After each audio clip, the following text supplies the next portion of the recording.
Bonjour à tous, merci beaucoup de nous avoir rejoints pour cet atelier sur ce sujet qui est extrêmement important, la lutte contre l'autocensure. Merci du coup de participer à cet événement. Donc, cet atelier il est organisé par l'association Donner des ailes à la santé, qui est une association loi 1901 qui est assez récente, qui a été créée en juillet 2020 par des femmes et des hommes du secteur de la santé qui s'engagent pour faire progresser l'égalité entre les femmes et les hommes dans la santé. Donc, l'objectif vraiment de l'association, c'est de mettre en place des actions très concrètes. Donc, il y a un baromètre qui a été fait avec Ipsos l'année dernière et cette année pour donner des chiffres très factuels sur la situation et un peu finalement ouvrir les yeux de tout le monde sur cette situation particulière et particulièrement compliquée au niveau du secteur de la santé. On a réalisé une web émission et des ateliers de sensibilisation, dont celui-ci, que l'on organise avec le soutien de Janssen et Janssen, et je les en remercie. Un accompagnement des établissements qui se lancent dans des démarches égalité. Et puis une communication régulière sur les réseaux sociaux pour mobiliser les différents acteurs sur ce sujet important. Donc aujourd'hui, le sujet qui nous intéresse, ça va être l'autocensure. On a vraiment souhaité faire un atelier sur l'autocensure parce que c'est un sujet qui remonte régulièrement dans nos échanges avec les différents acteurs, les professionnels de santé, les médecins, qui expliquent en partie les difficultés des femmes pour atteindre la carrière qu'elles souhaitent avoir. C'est un des sujets parmi d'autres, mais c'est un sujet important. Souvent, on dit que les femmes manquent d'ambition ou elles n'ont pas suffisamment confiance en elles. En fait, c'est beaucoup plus compliqué que ça. Et on a le plaisir d'accueillir Régine Berco et Virginie Altos pour parler de ce sujet aujourd'hui. Donc, Régine Berco est sociologue et professeure émérite à l'Université Paris 8. Et Virginie Altos est enseignante-chercheuse en psychologie du travail. Et elles vont nous parler finalement du point de vue de la sociologue, de la psychologue, pour nous expliquer qu'en fait, l'autocensure, c'est quelque chose qui est beaucoup plus profond, beaucoup plus complexe que ce qu'on pourrait imaginer, et un petit peu nous montrer les mécanismes en jeu et finalement peut-être des premières pistes pour lutter contre l'autocensure. Avant de vous donner la parole, mesdames, et encore merci pour votre participation à cet atelier, quelques explications pour vous aider à participer à cet atelier. Donc, il y aura une première partie de l'atelier avec une présentation du coup de Régine et de Virginie.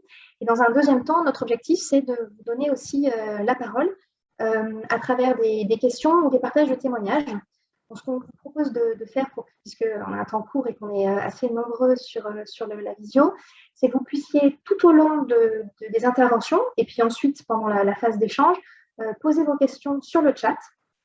Et ensuite, Florian va pouvoir lire les questions et les poser à Virginie et à Régine pour qu'elles puissent y répondre. Si vous avez aussi des témoignages à partager, des situations ou des retours d'expérience où vous avez vraiment senti que, à la lumière de tout ce qu'on vous a expliqué, vous avez été victime de l'autocensure et vous voulez partager sur ce sujet, vous pouvez aussi partager ces témoignages sur le chat. Et si vous voulez qu'on vous donne la parole, alors soit on peut lire votre témoignage tout simplement, soit si vous voulez vous le partager, dites-nous-le dans le chat et on vous donnera à ce moment-là la voix et l'image pour que vous puissiez partager en direct votre témoignage sur cette deuxième partie d'atelier. Ensuite, Virginie et Régine feront une petite conclusion et on terminera l'atelier tous ensemble. Voilà, merci beaucoup à tous et Régine, je vous laisse la parole.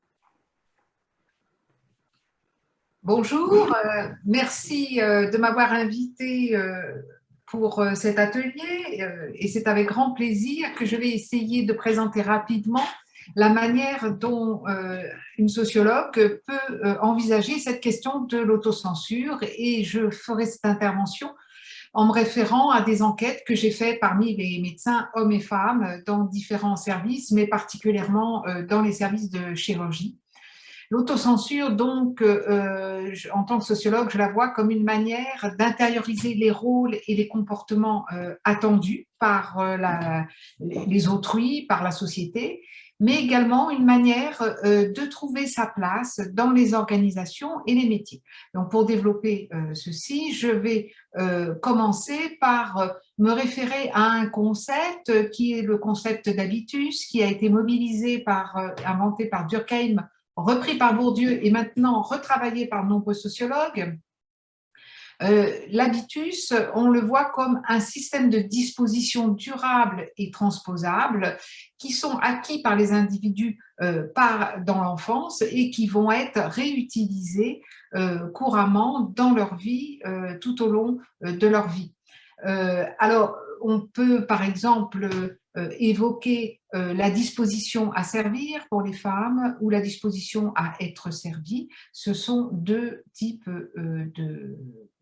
d'habitus que l'on acquiert dès l'enfance. Les acteurs aussi intériorisent subjectivement leur position sociale, cela fait partie de la question de l'habitus. Donc, un ouvrier qui est dans une certaine position sociale, évidemment, ne va pas envisager, par exemple, de devenir président de la République dans le contexte sociétal de la France. Donc, il y a des éléments comme ça qui font partie de conditions objectives que l'on va intérioriser, et on va les intérioriser en les transformant en espérances subjectives. Ça signifie que les individus finissent par ne désirer que ce qui leur est probablement possible d'obtenir. Donc, on change de diapo. Donc, je vous ai mis là un petit tableau un peu caricatural, mais très intéressant à discuter éventuellement avec vous sur les dispositions sollicitées dans l'enfance. Ces dispositions, elles sont sollicitées à la fois dans les interactions, c'est-à-dire dans les discussions, dans la vie de tous les jours, mais aussi dans les images qui sont véhiculées dans le cadre de l'école, le manuel scolaire, mais aussi dans les films, les séries, etc. Donc, du côté des filles, c'est plutôt la patience, la réserve, l'empathie et l'écoute. Donc, prendre en compte le point de vue des autres, et aussi, ça conduit souvent au doute, cette prise en compte du point de vue des autres, l'aide et le soutien également pour les autrui. Du côté des garçons, la débrouillardise, le faire, la capacité à se situer dans un cadre de compétition, l'indépendance. Tous ces traits-là sont des traits évidemment un peu caricaturaux, mais qui figurent dans nos images et dans les interactions que l'on a avec garçons et filles. Ce sont aussi les attentes qu'on va avoir vis-à-vis des deux sexes. Ces dispositions, on les retrouve à l'âge adulte, puisque à l'âge adulte, on va souvent reproduire des comportements, ou en tout cas, ces comportements-là seront une référence dans nos manières d'être, mais aussi dans les attentes qu'auront les autres. Je dis référence dans nos manières d'être parce que quand on ne saura pas tout à fait comme ce qui nous a été distribué quand on était jeune, eh bien on pourra aussi avoir de la culpabilité parce qu'on ne se comporte pas comme on nous a appris à nous comporter. Donc, comportement attribué attendu de la part des femmes, servir, je l'ai déjà dit, on retrouve beaucoup dans les emplois occupés des emplois de service, l'éducation, le soin, ce qu'on appelle le care, mais évidemment le cure, être dans l'empathie, être dans le retrait. Alors que du côté des hommes, c'est agir, s'imposer. On a toujours la question de l'assurance et de l'autorité. Et on voit que les qualités, les comportements attendus des hommes, agir, s'imposer, ce sont aussi ceux que l'on demande aux gens qui font du management, de l'encadrement, à ceux à qui on donne des responsabilités. Ça n'est pas anodin parce que du coup, on a tellement intégré ces qualités d'un côté pour les hommes, de l'autre pour les femmes, que à l'inverse, quand on va donner une responsabilité à une femme, on peut toujours avoir dans la tête que peut-être elle ne va pas être capable d'agir, de s'imposer et d'avoir de l'autorité. Voilà. Donc, c'est quand même des traits qui pèsent beaucoup sur nos comportements. J'ai mis dans la dernière ligne là, des comportements décalés. Par exemple, du côté des femmes, on attend certaines réactions des femmes, et quand une femme endosse un rôle masculin, eh bien, comment vont se comporter les autres avec elle.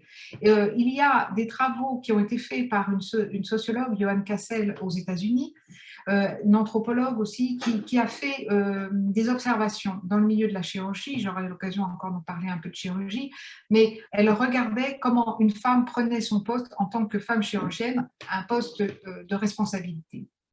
Eh bien, alors que toutes les femmes, les aides-soignantes, tous les paramédicaux qui entourent les hommes quand ils sont chirurgiens, toutes ces femmes viennent en aide systématiquement aux chirurgiens, l'entourent, l'accompagnent, le soigne, on va dire, le serve, l'aide à s'habiller avec beaucoup de déférence. Quand une femme arrive au bloc, c'est ce qu'elle a observé, eh bien, les paramédicaux la laissent se débrouiller. Voilà, elle s'habille toute seule, elle fait ce qu'elle a à faire seule. Alors, je ne parle pas de l'intervention chirurgicale où là, il y a vraiment des rôles professionnels à incarner, mais je parle des comportements vis-à-vis de la personne au moment où elle rentre au bloc. Donc, on voit que quand on n'a pas le comportement, enfin, ou le rôle, c'est plutôt le rôle attendu d'une femme ou d'un homme, eh bien, on a des réactions de la part de l'entourage. C'est Angelo Suarez, qui est sociologue au Québec aussi, qui montre comment l'homme ne peut pas pleurer et il ne peut pas livrer ses doutes parce qu'on attend de lui qu'il soit fort et qu'il n'ait jamais de doute. Donc, on change de diapo. Donc, on vient de voir l'importance de la socialisation. Il y a un autre élément qui est essentiel, c'est le monde dans lequel les femmes médecins entrent. Elles y sont maintenant de plus en plus nombreuses. Elles sont majoritaires aujourd'hui dans la réussite des concours. Et pourtant, on constate qu'elles doivent encore faire leur place. Les femmes ne sont pas toujours bienvenues dans certains mondes. Et je prendrai l'exemple de la chirurgie viscérale à Paris, où j'ai beaucoup enquêté.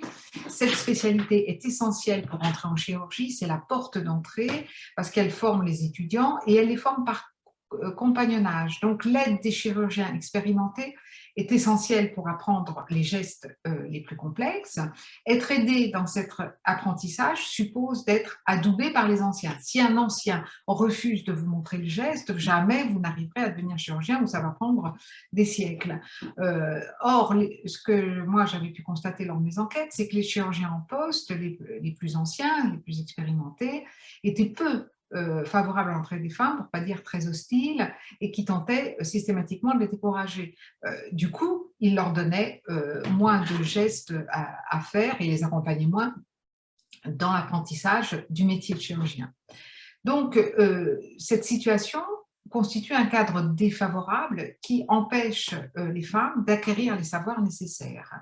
Donc, une partie d'entre elles renoncent à la chirurgie, puisque c'est quand même excessivement difficile d'apprendre, et du coup, la chirurgie est peu attractive parce qu'on voit que c'est un monde hostile aux femmes et que les femmes n'ont pas tellement envie non plus de se situer dans ces contextes-là. Ça les conduit aussi, et ça je trouve c'est quelque chose d'important, à douter de leurs propres capacités. Et le doute sur ses propres capacités vient très souvent des interactions que l'on rencontre avec les autres. Donc il y a là une importance du sexisme dans ce monde de la chirurgie viscérale, avec des a priori sur les rôles et les qualités des femmes dans la société et le travail, ce qui fait qu'on a une construction d'obstacles beaucoup plus importants pour les femmes. Notamment, on cherche toujours à tester davantage que pour les hommes leur vocation. Voilà. Donc, ce sexisme s'allie à encore une autre caractéristique qui est celle de l'exercice d'un pouvoir fort. On est dans un monde hiérarchique, autoritaire, qui a beaucoup hérité de l'armée, même si c'était il y a très longtemps, ça a complètement incarné dans l'éthos cette forme d'autorité. Donc, il y a là un monde qui est peu accueillant. D'autre part, en lien avec ça, l'organisation des services est construite sur un modèle de total engagement présentiel. Le métier de chirurgien, tous les chirurgiens disent nous on est les premiers arrivés sur le parking de l'hôpital, on est les derniers partis, et ils en font une espèce de référence, de sorte de gloire quand même, une héroïsation de leur métier qui va aussi qui se construit aussi en lien avec cette présence très longue dans le travail, et ça en fait un argumentaire, à mon avis, peu convaincant, mais sur le fait que les femmes n'ont pas leur place dans ce métier-là.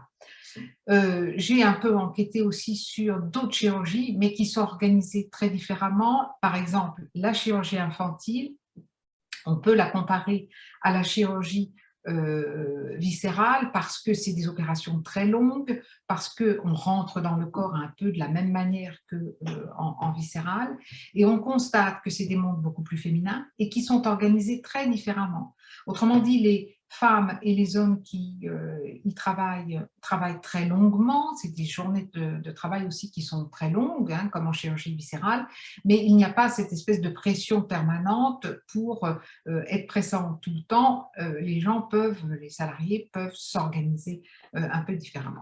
Donc, ceci pour souligner que l'absence de considération dans certains lieux, dans certains mondes très masculins, les multiples obstacles aussi qui sont créés dans ces organisations vont avoir comme conséquence un mal-être chez de nombreuses femmes et dans de nombreuses situations.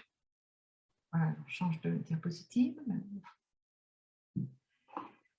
Donc, dernier point, la stratégie des femmes. On va donc constater face à ces difficultés qu'ont les femmes pour rentrer dans certains contextes, 3 types de comportements.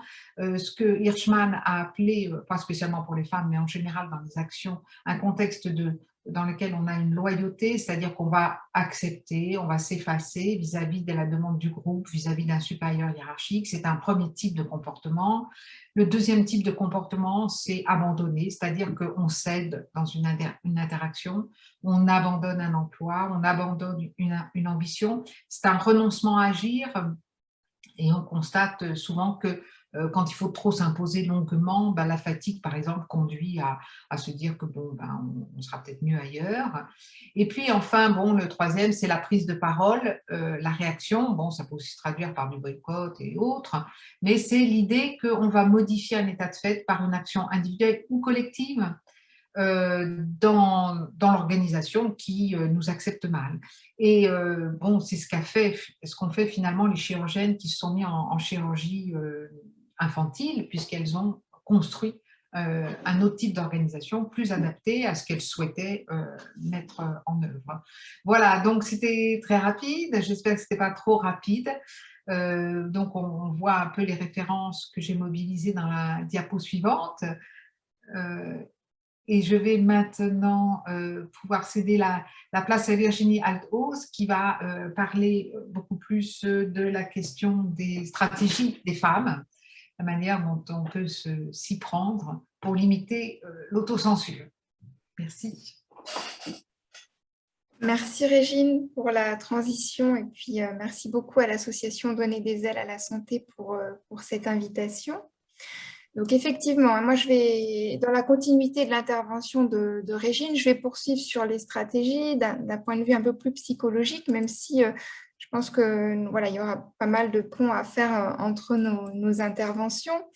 Alors, je vais commencer par présenter les stratégies qui peuvent favoriser l'autocensure des femmes ou au contraire, peut-être celles qui vont permettre de s'en dégager, de la contourner pour terminer par des pistes pour agir et tenter de limiter l'autocensure. Alors, avant de commencer, c'est vrai que je voulais rappeler le contexte, donc a déjà été bien posé par Régine, mais c'est vrai qu'il peut être difficile d'exercer en tant que femme dans un milieu mixte, on parle ici du milieu médical, mais où les femmes sont bien souvent majoritaires parmi les subordonnés. Et dans ce contexte, on peut se poser la question de comment trouver sa place.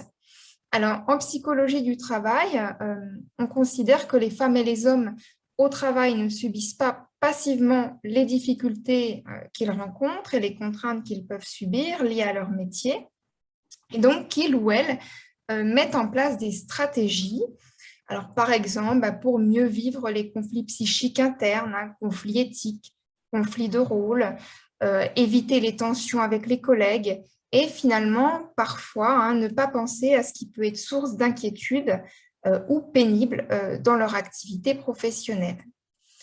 Ils peuvent d'abord, donc les travailleurs peuvent d'abord mettre en place des stratégies très concrètes où ils vont agir sur leur situation et on va en parler par la suite. Et puis, on peut aussi évoquer des stratégies dites défensives ou de défense, donc au sens de la psychodynamique du travail.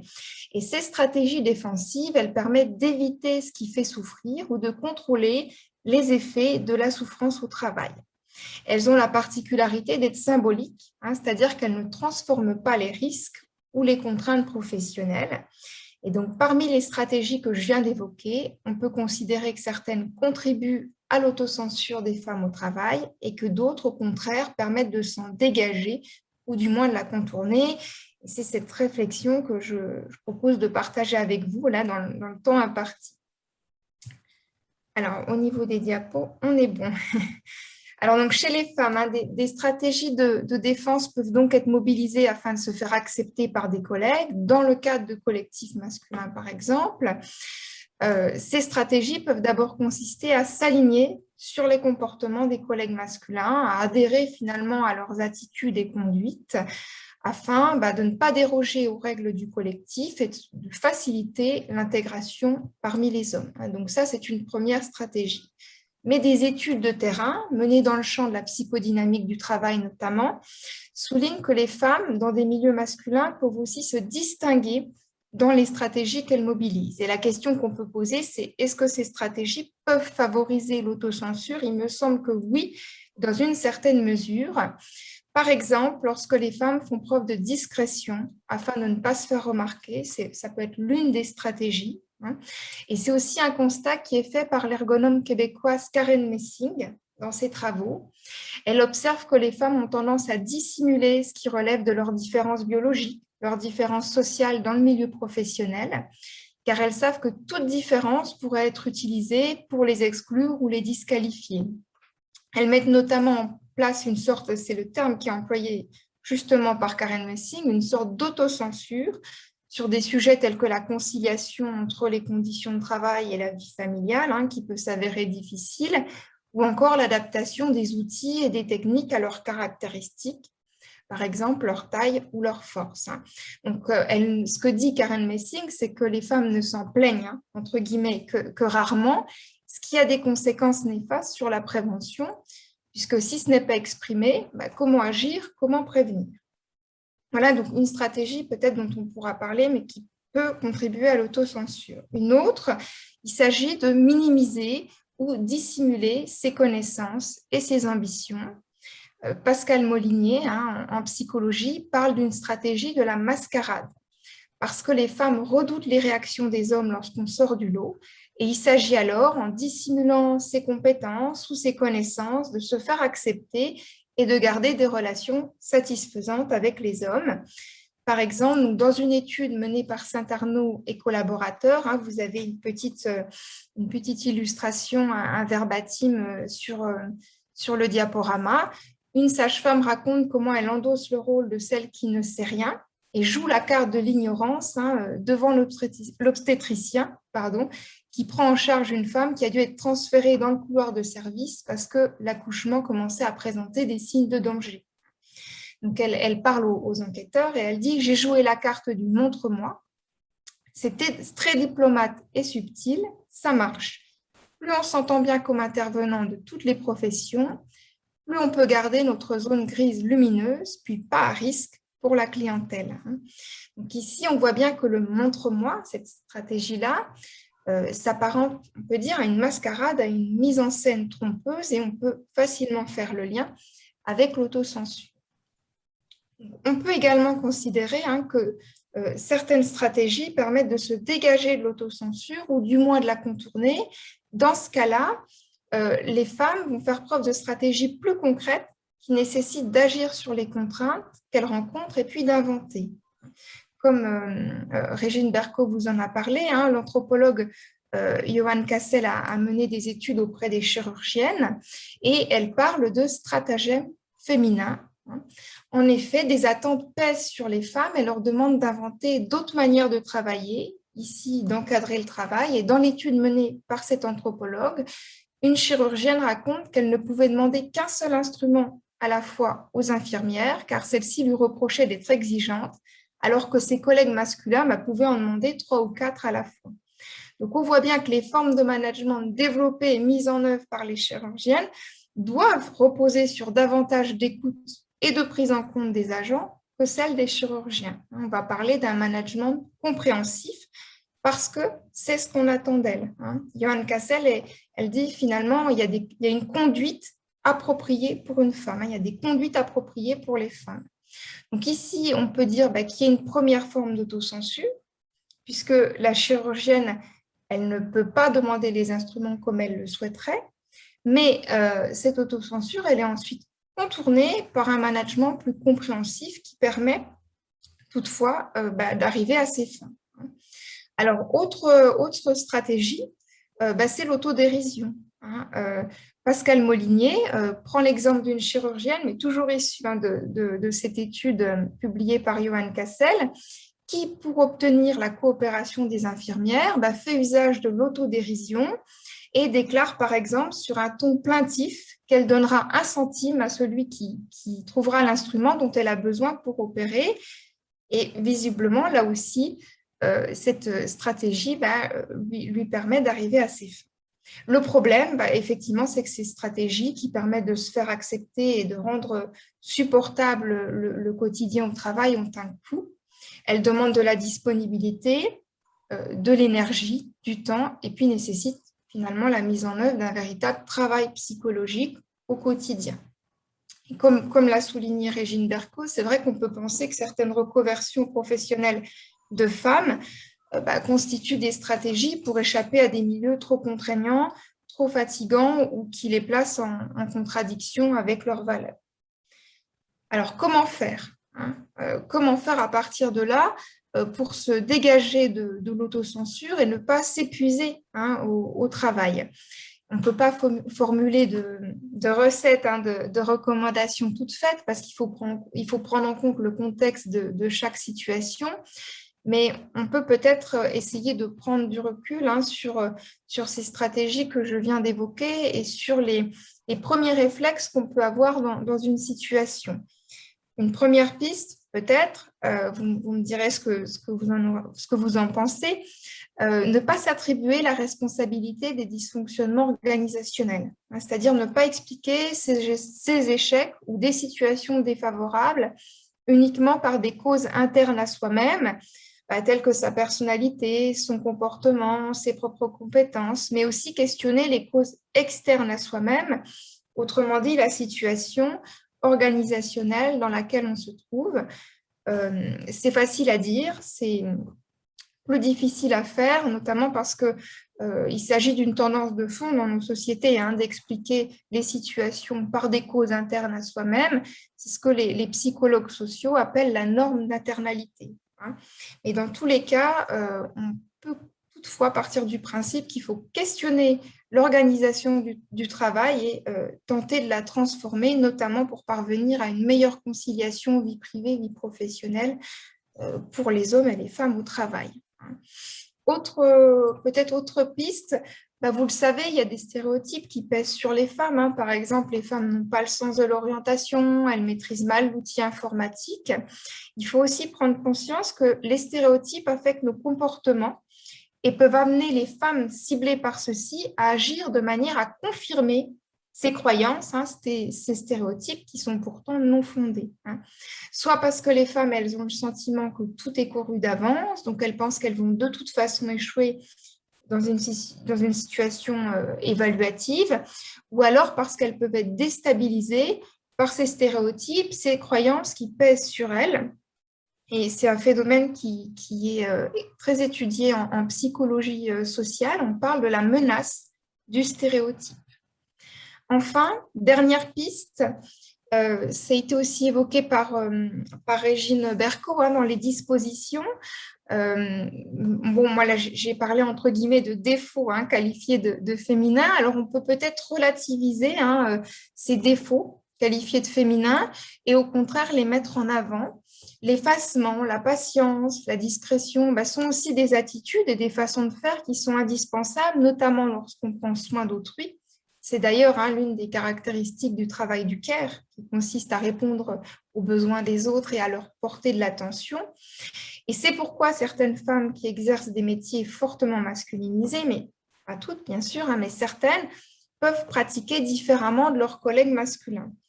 Alors, ça peut les amener à douter de leurs compétences et de leurs capacités parce qu'elles font autrement. Mais il faut bien se dire que cela ne signifie pas qu'elles travaillent moins bien. On peut prendre l'exemple des conductrices de bus qui, selon une étude qui a été menée par Livia Scheller à la RATP, auraient des façons de faire beaucoup plus attentives à l'autre et donc seraient beaucoup plus à même d'éviter l'escalade de la violence dans les bus que leurs collègues masculins. Et là, c'est peut-être un message à faire passer. On peut faire autrement.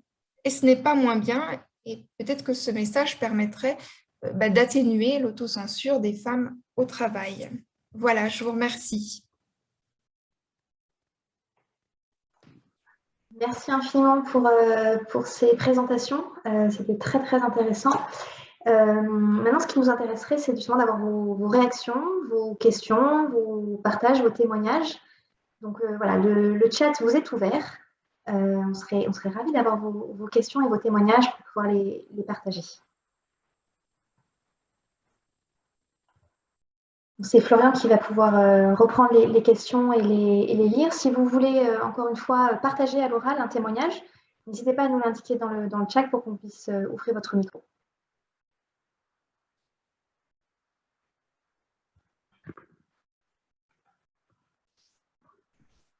Vous pouvez lever la main si vous souhaitez participer oralement. Voilà, mais on a déjà des premières questions du coup qui arrivent par le chat. Première question, comment sensibiliser concrètement les professionnels, que ce soit masculin ou féminin? Est-ce que Régine ou Virginie, est-ce que vous souhaitez répondre? Régine, et il me semble que pour sensibiliser, il faut déjà que les femmes au travail, dans les équipes, arrivent à parler de ces aspects. D'abord entre médecins qui ont, on va dire, le même niveau de formation, qui affrontent les mêmes types de problèmes, et puis peut-être aussi au sein des équipes. C'est pas si facile que ça, mais il me semble que si on n'en parle pas, si on ne rend pas les problèmes un peu plus collectifs, si on ne les socialise pas, on ne peut pas vraiment avancer sur ces questions-là. Parce que c'est aussi en discutant qu'on prend conscience des choses. Bon, moi, j'ai souvenir quand j'ai fait mes entretiens avec des internes en médecine. Au début, je leur posais la question, est-ce que vous pensez que vous rencontrez des problèmes différents de ceux des hommes? Et leur première réaction, c'était toujours de nier cette différence, en disant non, non, non, c'est exactement la même chose. Et puis, au fil des échanges, au bout d'une heure, elles disaient, mais quand même, il leur revenait des situations, il leur revenait des expériences où elles avaient effectivement ressenti une vraie différence, un vrai problème à leur endroit, mais elles l'avaient dans un premier temps nié. Il faut le faire advenir à la conscience quand même ces difficultés, par exemple, dans les interactions. Ce n'est pas très évident. Voilà. Ça prend du temps aussi. Merci beaucoup. Oui, je voulais peut-être ajouter une précision. Oui, ces réflexes de psychologue du travail pour en parler. Comme le souligne Régine, ça peut être intéressant de partir des situations de travail et de l'activité de travail très concrètement, c'est-à-dire dire voilà, dans cette situation-là très concrète, il s'est passé ceci, cela, on a travaillé de cette manière et peut-être voilà, qu'est-ce qui a été problématique et qu'est-ce qu'on pourrait faire, mais de partir du travail, de l'activité de travail, ça peut être aussi un angle intéressant. Voilà. Merci beaucoup pour vos réponses. On va laisser la parole à Monsieur Pierre Albaladejo. Je vais activer votre micro du coup. Et puis, vous allez pouvoir échanger avec nous. Oui, bonjour. J'ai une question qui concerne plutôt des termes. On voit dans la littérature la notion de curriculum caché. Et que je comprends de la façon suivante, un orthopédiste va enseigner à son interne un comportement d'orthopédiste, donc en général mal. Moi, je voudrais savoir comment vous situez ça. C'est-à-dire, moi, je m'intéresse plutôt à la pédagogie et comment faire en sorte qu'on ait une pédagogie qui soit à la fois dans le compagnonnage et dans l'enseignement théorique détachée du genre. C'est-à-dire comment faire pour éviter de faire une pédagogie qui est entachée de stéréotypes, et là, en l'occurrence, pour la santé ou pour l'enseignement sur une spécialité liée à justement cette propre spécialité. Là, vous avez pris l'exemple de la chirurgie, mais on peut appliquer ça à d'autres spécialités.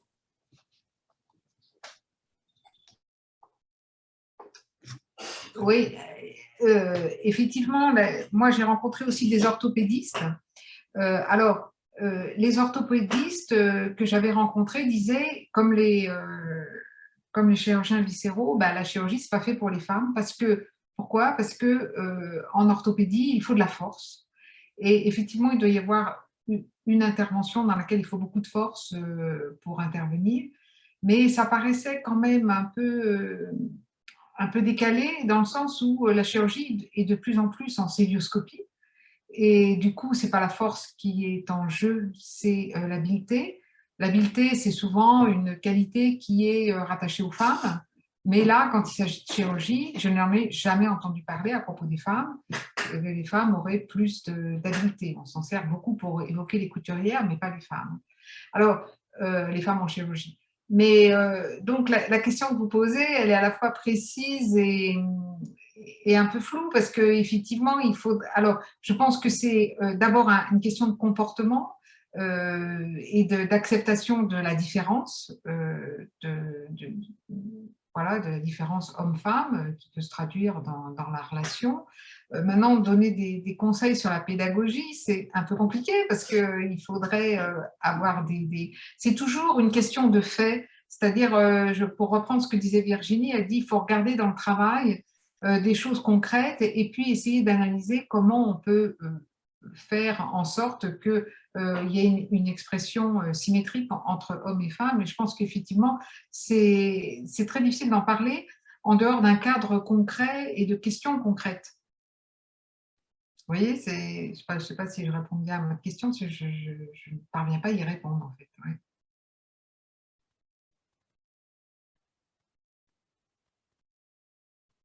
Merci, Régine. Il y avait des questions sur le chat également. Oui, je vais reprendre. On a eu pas mal de questions, en effet, depuis tout à l'heure. Une autre question, pourquoi n'arrivons-nous pas à enfin se détacher de tous ces comportements attribués alors qu'ils sont archaïques? Comment décoller cette étiquette qu'on se colle soi-même?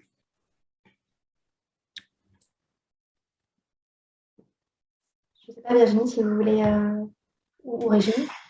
Oui, c'est pas évident parce que je pense que comme Régine l'a souligné dans son intervention, ça renvoie à l'habitus et à des dispositions qui sont bien ancrées, hein, sans vouloir transformer ce qui a été dit. Donc, je pense que c'est pas évident du tout. Alors voilà, peut-être le débat sur le travail, la mise en place de groupes de parole entre personnes qui estiment qu'il y a un souci avec ça et qu'il faut en parler. Hein. C'était la 3e stratégie, il me semble, dans l'intervention de Régine, hein, s'exprimer, voice. Hein. Ça peut être une première piste, mais c'est sûr que quand c'est bien ancré, quand ce sont des stratégies qui sont mobilisées de manière en plus ou moins consciente, hein, qui vont participer à cette autocensure, c'est compliqué. Donc, je pense la parole, parler entre femmes, mais aussi avec les hommes, et puis, comme je l'avais souligné, partir de situations concrètes. Merci. Pour les autres questions, peut-être partager le témoignage de quelqu'un dans le chat qui indique « Merci, vous avez mis des mots sur un mal-être professionnel, ce que je trouve difficile et délicat actuellement. » Je te laisse reprendre la suite. Merci. Merci, Alice. Une autre question, comment fait-on un diagnostic d'autocensure?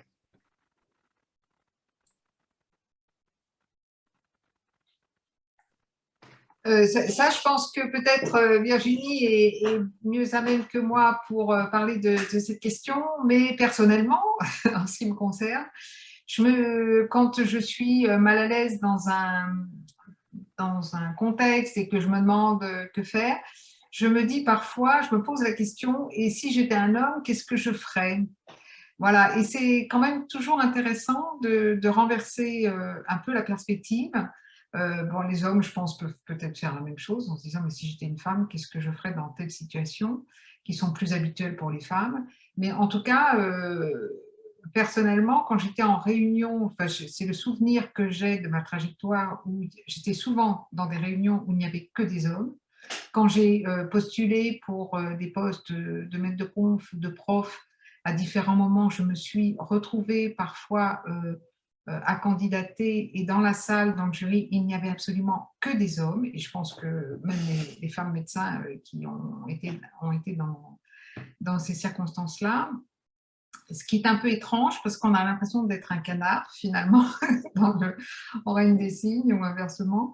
Et c'est un peu bizarre. Et donc, peut-être de se demander qu'est-ce que je ferais dans une… Ou bien essayer de faire comme si on n'était pas soi, mais comme si on se faisait l'avocat de quelqu'un d'autre. C'est toujours parfois plus facile de parler pour les autres que pour soi, mais de se demander, mais si ça arrivait à une copine ou si ça arrivait à tel collègue, qu'est-ce que je ferais? Et à ce moment-là, on fait la même chose que ce qu'on aurait fait pour les autres. Ouais. Enfin, moi, c'est un peu c'est une stratégie perso, voilà, mais peut-être que Virginie a une autre proposition. Pour le diagnostic d'autocensure, pas vraiment, mais peut-être effectivement, c'est de la décentration, hein, Régine, hein, c'est-à-dire essayer à un moment donné de réfléchir à partir d'une autre situation en prenant le point de vue d'une autre personne, hein, mais c'est vrai que ça peut fonctionner. D'ailleurs, souvent, dans les entretiens individuels ou de groupe avec un psychologue, on utilise cette technique-là de la décentration, hein, pour amener à prendre du recul par rapport à ses comportements et quand d'autres situations vont se présenter, essayer d'agir un petit peu différemment. Donc oui, tout à fait. Mais je n'ai pas d'autres pistes là vraiment sur cette question du diagnostic. Merci à vous. Autre remarque et autre question qui en découle, quand bien même les femmes arrivent à dépasser cette autocensure, y a-t-il aussi un travail à faire auprès des hommes pour éviter une forme d'hétérocensure, notamment bien évidemment en chirurgie, et comment réagir à certaines remarques, à certaines réactions?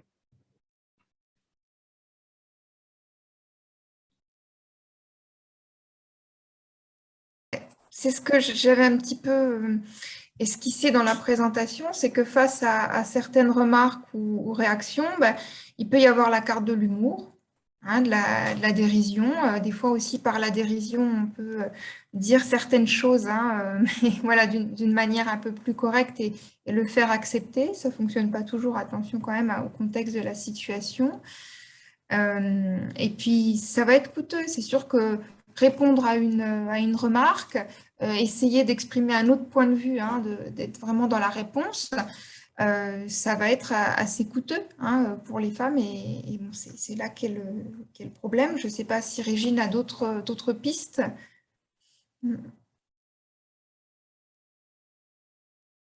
Je trouve que la difficulté, c'est de ne pas être considérée comme une suffragette qui râle systématiquement parce qu'elle est une femme. Alors, elle pense que c'est tourné vers elle, mais que si c'était un garçon, ça serait exactement la même chose.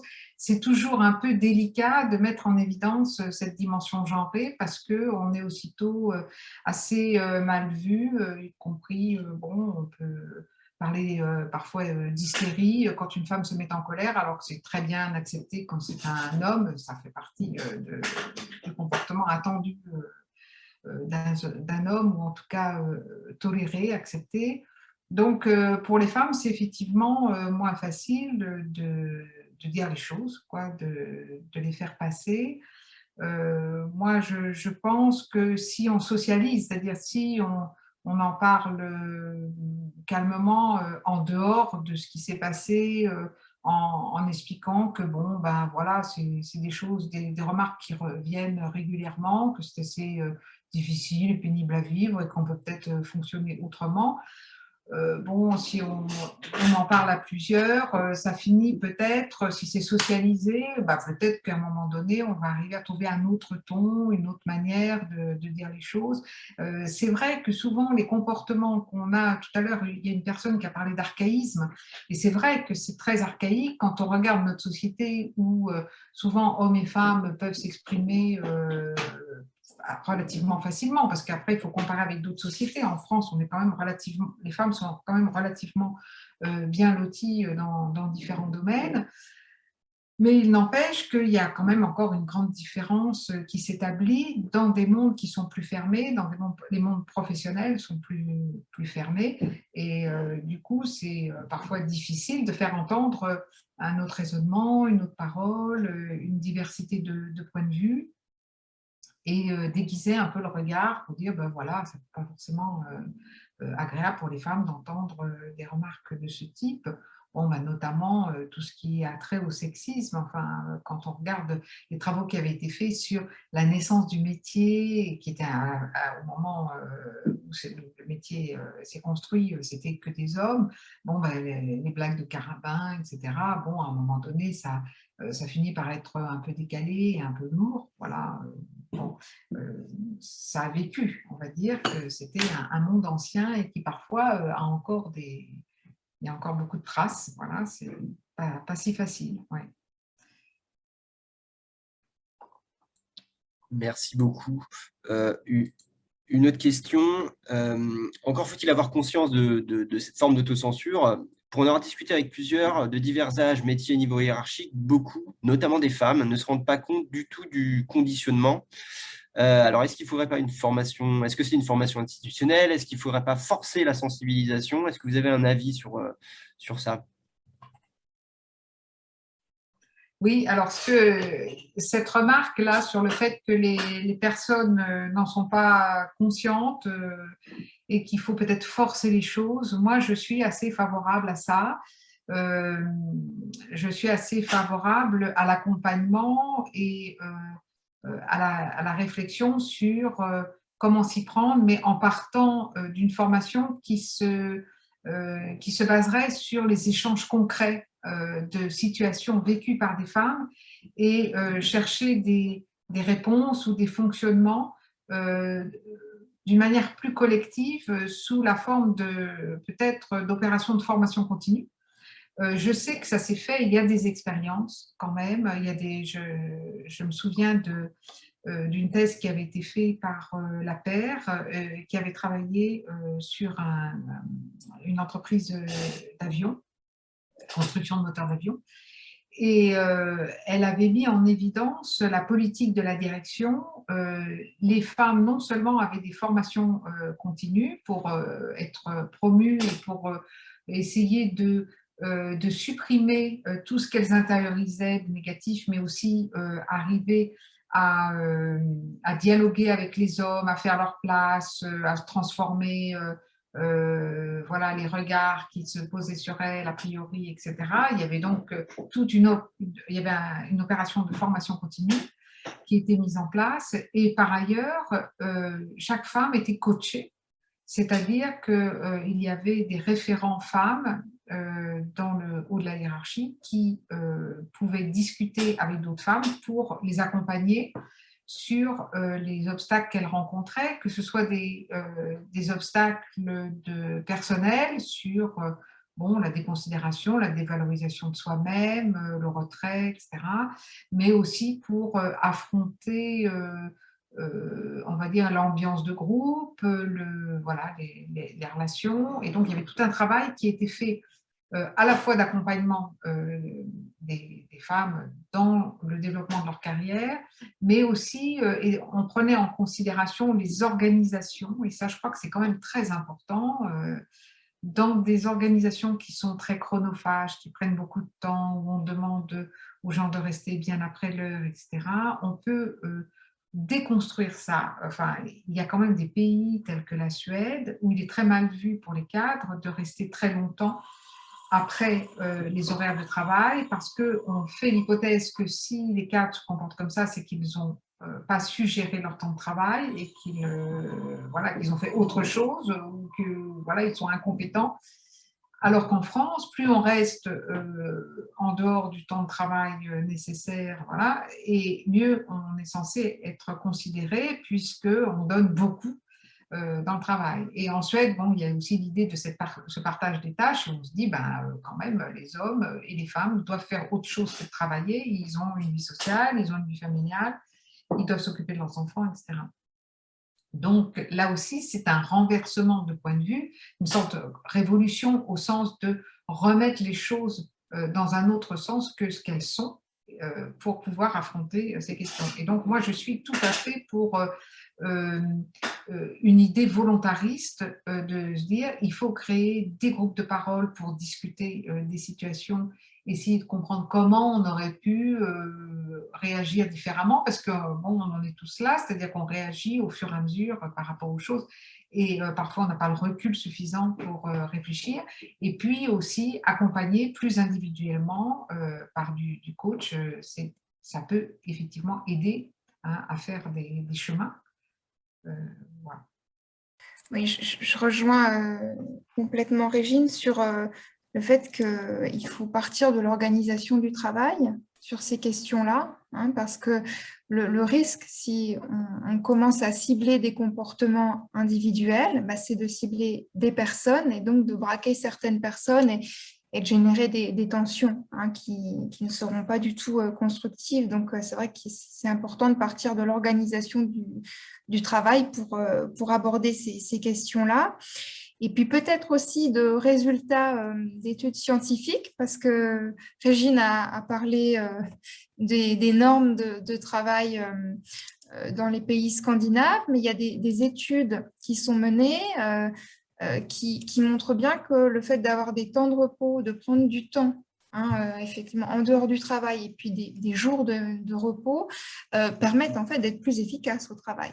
Hein, donc, je pense qu'on peut aussi s'appuyer sur la littérature scientifique qui va dans ce sens-là. Merci pour vos réponses. Autre constat et autre question qui en découle, c'est le comportement inapproprié de certains médecins masculins à l'égard des paramédicaux féminins, donc IDE et AS, de type autoritarisme et dénigrement. J'ai l'impression qu'elles sont conditionnées à se taire. Comment réussir à dépasser cela?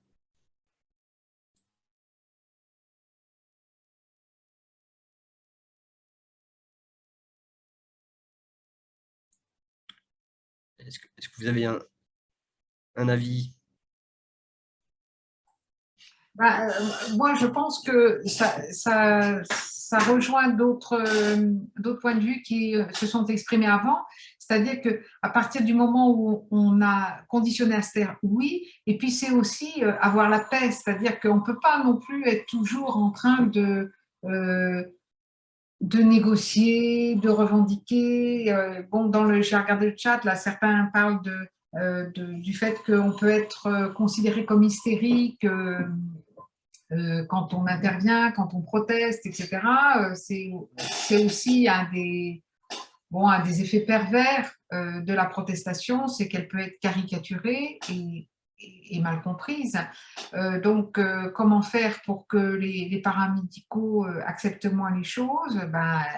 C'est un travail, moi je pense que c'est un travail collectif des infirmières, des médecins, de réfléchir ensemble aux différentes situations pour essayer de les poser calmement à des moments et puis réfléchir comment faire pour trouver une solution dans un contexte donné. C'est un peu difficile de donner des éléments comme ça très généraux parce que en fait, ça dépend des situations, ça dépend des personnes aussi.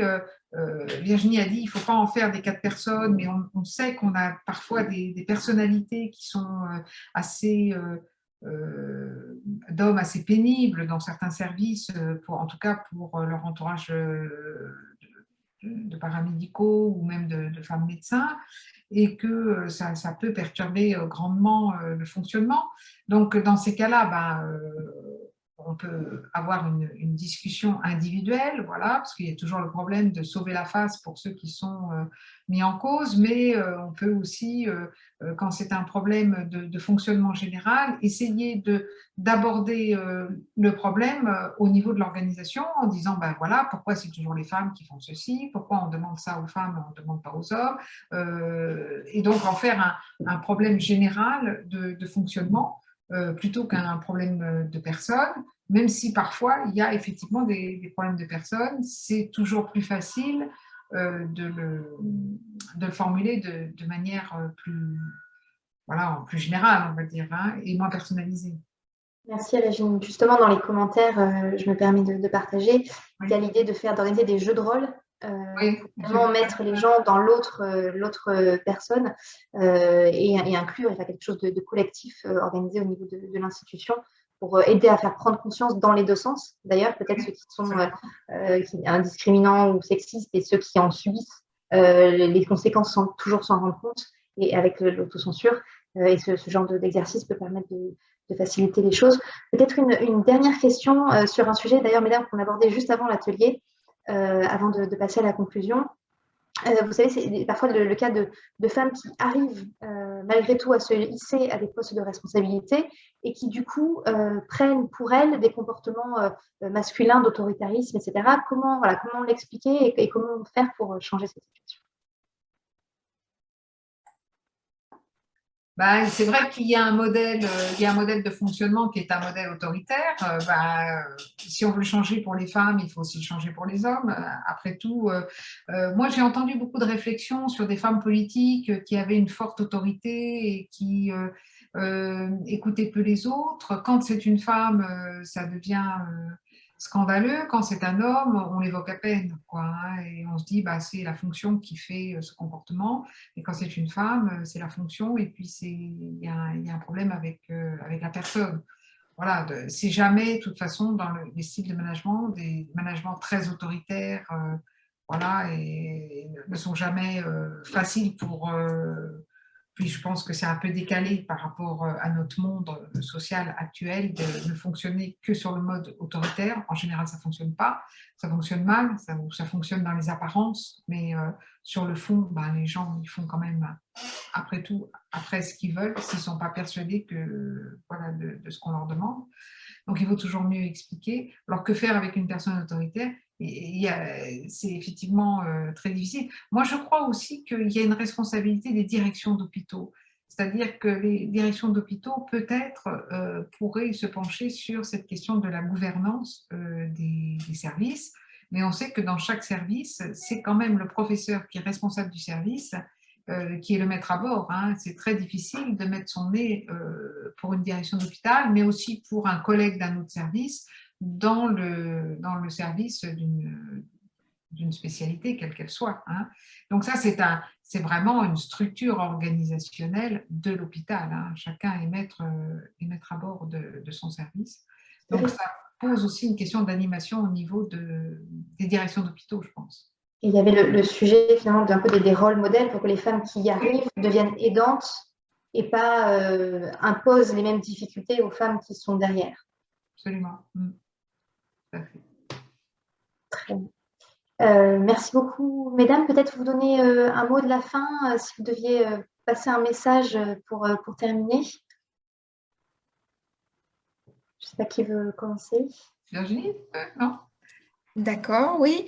Et pour le mot de la fin, j'avais repéré une citation de Pascal Molinier, hein, donc, qui est psychologue, dans l'ouvrage qui figure d'ailleurs dans mes références, hein, L'énigme de la femme active. À propos des femmes, elle dit « On leur marche sur les pieds et elles s'excusent ». Et je trouve, ça vous est d'ailleurs peut-être déjà arrivé, hein, on vous marche sur les transports en commun et puis vous vous excusez. Hein, moi, ça m'est déjà arrivé. Et voilà, je trouve que cette expression, elle est à prendre au sens propre comme au sens figuré, parce qu'elle souligne bien le fait que les femmes vont avoir tendance à se sentir responsables de difficultés, de tensions qu'elles vivent, qui sont pourtant causées par des situations, par des organisations du travail qui ne sont pas adaptées à elles et qui sont bien souvent pensées par les hommes, hein, et élaborées, construites par les hommes. Voilà, donc je pense qu'il faut essayer de se dire, voilà, c'est l'organisation du travail. Cette organisation du travail, elle peut être repensée, déconstruite, et je ne suis pas responsable de toutes ces difficultés et tensions parfois que je peux vivre. Voilà. Merci Virginie. Régine? Oui, alors j'ai préparé quelque chose, mais c'est décalé par rapport à la discussion qu'on a eue là. Il me semble qu'il est quand même possible de construire d'autres environnements professionnels. Et pour les construire, ça a été un peu initié par la discussion et je pense que c'est un travail à faire aux différents niveaux de l'hôpital ou des cliniques, c'est-à-dire qu'il faut que les directions prennent les choses à bras-le-corps, parce que ce qui apparaît même dans le privé, c'est que quand les directions prennent les choses à bras-le-corps, ça va quand même mieux, mais c'est pas suffisant. Prendre à bras-le-corps, ça veut dire créer des formations, créer des moments pour aider les personnes, voilà, et repenser les organisations en se demandant comment on va améliorer les organisations pour laisser la place finalement à des modèles différents et pas seulement aux modèles que l'on a toujours connus. Voilà. Merci infiniment à vous deux. Il me reste à conclure très rapidement cet atelier sur le deuxième slide. Donc, merci beaucoup de vos interventions. Merci aussi à vous qui nous avez écoutés, qui avez posé plein de questions. Si vous voulez en savoir plus sur l'association, vous pouvez vous diriger vers ces différents sites et ressources sur les réseaux sociaux. Vous pouvez aussi devenir membre de l'association si vous le souhaitez, évidemment. Il suffit de nous envoyer un petit mail ou de remplir le formulaire sur le site. Là, l'atelier a été enregistré, on va le déposer sur YouTube et donc on mettra aussi le lien vers toutes les références qui nous sont demandées. On va vous envoyer tout ça. Merci encore aussi à Johnson & Johnson d'avoir parrainé cet atelier et je vous souhaite une excellente après-midi.